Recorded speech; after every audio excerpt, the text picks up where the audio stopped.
네, 연준에서 금리 인상에 대한 우려감을 IMF에서 경고를 했습니다. 금리 인상을 너무 빨리 하게 된다면 경제 성장세가 멈출 수도 있다라고 파악을 했는데요.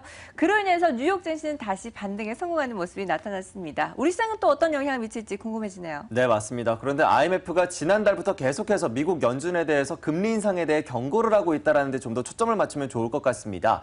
연준에서는 금리 인상 시기보다는 그 방법이 더 중요하다고 밝혔는데 계속해서 IMF는 이를 걸고 넘어지고 있는 상황인데요. IMF와 연준 간에 계속해서 힘씨름이 좀 이어지고 있는 양상입니다. 어떻게 네. 해석하면 좋을지 MTN의 김정일 연구위원 모시고 이야기 나눠보도록 하죠. 위원님. 네, 먼저 IMF가 무슨 역할을 하는 곳인지 우리가 뭐 다 알고 있지만 한번 다시 점검해 볼 필요가 있겠죠. 인터내셔널 머니터리 펀드, 즉 국제통화기금, 돈이 부족한 곳에 돈을 공급하는 곳이라고 보시면 됩니다. 그러니까 결국은 최종 대부자 역할을 하고 있다라고 봐야 되겠죠. 물론 우리가 개인적으로 돈을 빌릴 때는 뭐 금융기관을 통하거나 아니면 개인 간의 거래를 통해서 뭐 이 돈을 빌리게 되지만 국가 부도 상황이라든지 이런 상황에 놓이게 되면 뭐 여러 가지 기구에 돈을 청하게 되는데 그중에 가장 대표적인 기구 중에 하나가 IMF라는 거죠. 2008년도에 미국의 금융위기가 터진 이후에 IMF의 손을 벌린 국가가 20개국이 넘습니다. 뭐 물론 그렇게 큰 국가는 없다라고 봐야 되지만 픽스 국가 중에서는 뭐 그리스와 함께 포르투갈 이런 국가들이 돈을 받았고요. 또 이 픽스에 포함되었던 아이슬란드도 돈을 받았죠. 그 외에 이제 굉장히 작은 국가들, 아시아의 작은 국가들, 그다음에 소련의 주변 국가들, 소련이 아니죠. 이제 러시아의 주변 국가들이 대부분 IMF 구제금융을 받았고 동유럽에서는 폴란드 같은 국가들이 받았고요. 또 남미 쪽에서도 아르헨티나를 포함한 많은 국가들이 실제로 돈을 받았습니다. 그런데 이 최종 대부자인 IMF 입장에서는 지금 만약에 미국이 금리를 올리면서 달러를 강세로 만들어버리고 전 세계 금리를 상향시켜버리는 그런 모습을 보이게 될 경우 그리스가 이미 이 사고를 친 상황이죠. 그래서 추가적으로 이제 헤어컷을 더 해줘야 된다라고 IMF가 한 발 뒤로 물러서면서 어떻게든 헤어컷은 하지만 돈은 받아내겠다라는 그런 시각을 나타내고 있는 반면 미국의 금리를 올려버릴 경우에는 현재 이 20국가, 뭐 대표적으로 뭐 에스토니아, 라트비아, 리투아니아, 키르기즈스탄, 몰도바, 베트남 이런 국가들에서 돈을 떼일 가능성이 높아진다라는 거죠. 그러니까 IMF 입장에서는 아직도 글로벌 경기가 살아나지 않았는데 미국 네가 먼저 움직이면서 그렇게 금리를 옥죄고 시장의 자금을 끌어가 버리면 우린 부도난다라는 것을 밝히고 있고요. IMF의 실제로 지분 50% 이상을 실질적인 50% 이상의 지분을 미국이 가지고 있다는 걸 생각해 봤을 때 IMF가 미국에 계속 뭔가 화두를 던지는 거죠. 우리 망하면 너희도 좋을 거 없잖아. 그러니까 지금 금리 올리지 말고 조금 더 지연시켜봐. 이런 식의 뉘앙스를 계속 보내고 있다. 이렇게 해석해 보시면 될 것 같습니다. 네, IMF에서 연준의 금리 인상에 대해서 경고를 날리는 것, 철저하게 계산된 글로벌 경제 상황에 대한 시각이다라고 볼 수가 있을 것 같습니다. 어쨌든 이로 인해서 경고장을 받은 연준에서는 금리 정책에 변화를 줄 수 있을까요? 네, 뭐 코웃음 치겠죠. 예전에 이제 옐런 의장 같은 경우에는 IMF의 이런 발언에 대해서 분명히 선을 그었습니다. 그 이전에 아마 이준희 앵커는 기억하실 텐데 옐런 의장이 처음에 이제 FOMC 의장으로 나올 때 제가 분명히 그런 얘기를 했습니다. 비둘기파가 아니고 원칙론자에 가까운 사람이다라는 얘기를 했습니다.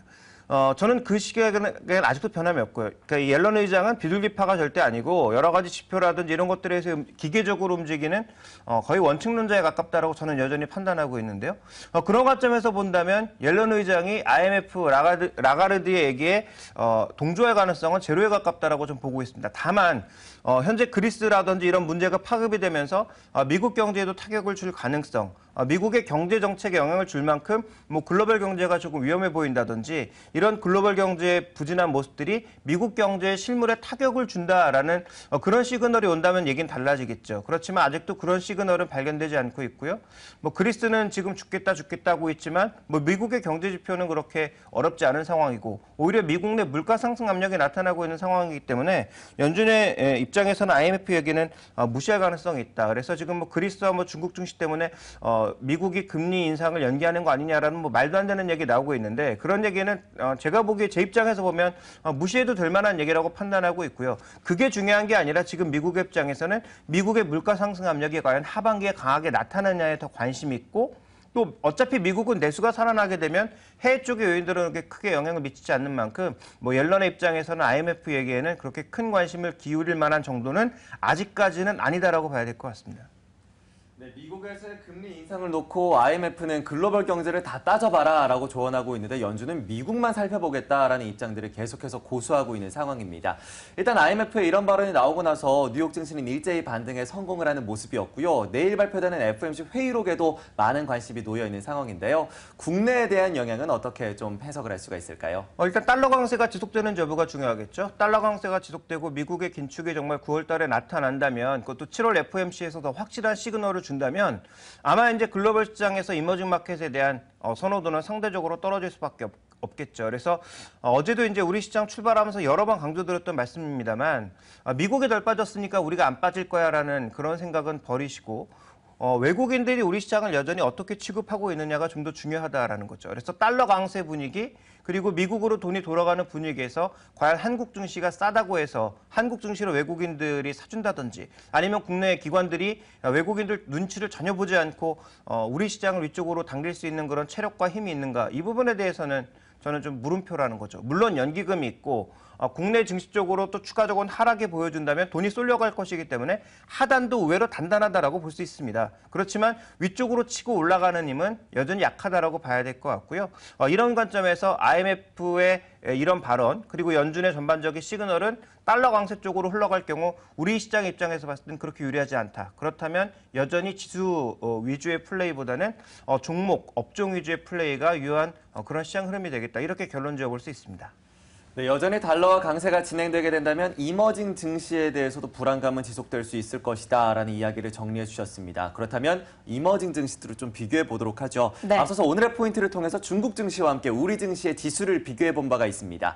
특히나 최근 들어서 중국 상해 종합지수가 계속해서 낙폭을 키워 나가고 있고요. 어제장에서도 1%대 약세를 보여줬는데요. 이제는 떨어지는 칼날에도 비유가 되고 있습니다. 중국 증시에 대한 판단 어떻게 하고 계신가요? 이 스티븐 로치라고 하는 사람의 성향을 보면 대부분 좀 비관적인 성향이라는 것을 우리가 알 수 있습니다. 그런데 우리가 여기서 이제 한 가지 전제를 둬야 될 게 뭐냐면 저는 스티븐 로치가 얘기한 떨어지는 칼날이라는 점에서는 동의합니다. 왜냐하면 다 아시다시피 중국은 개인 비중이 90%고요.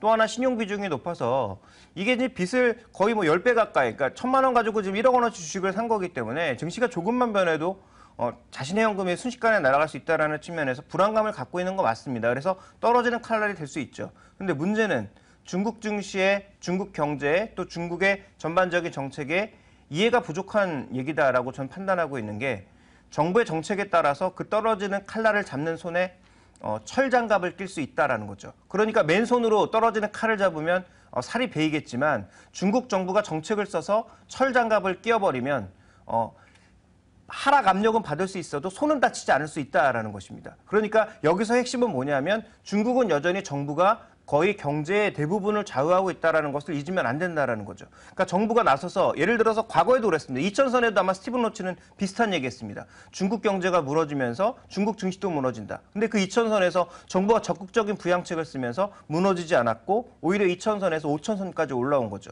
이번에도 마찬가지다. 중요한 것은 중국 정부의 의지라는 거죠. 그래서 중국 경제에 의해서 지금 중국 증시가 뭐 크게 붐업되거나 하락한 것이 아니라 정책에 의해서 크게 좌우되었던 만큼 그리고 이 개인 투자자들이 많은 비중을 차지하고 있지만 전체 중국 국민의 7%도 채 되지 않는 숫자인 만큼 이것이 중국 경제를 좌우하는 변수다라고 보기에는 어렵습니다. 그래서 전체적으로 좀 결론 지어볼 수 있는 것은 이 중국 증시의 변동성이 단기적으로 더 유지될 수 있으나 현재 구간에서 무조건 하락한다라고 보기엔 어렵고 저는 장기적으로는 오히려 중국 증시는 여전히 편입의 대상이다라고 보고 있습니다.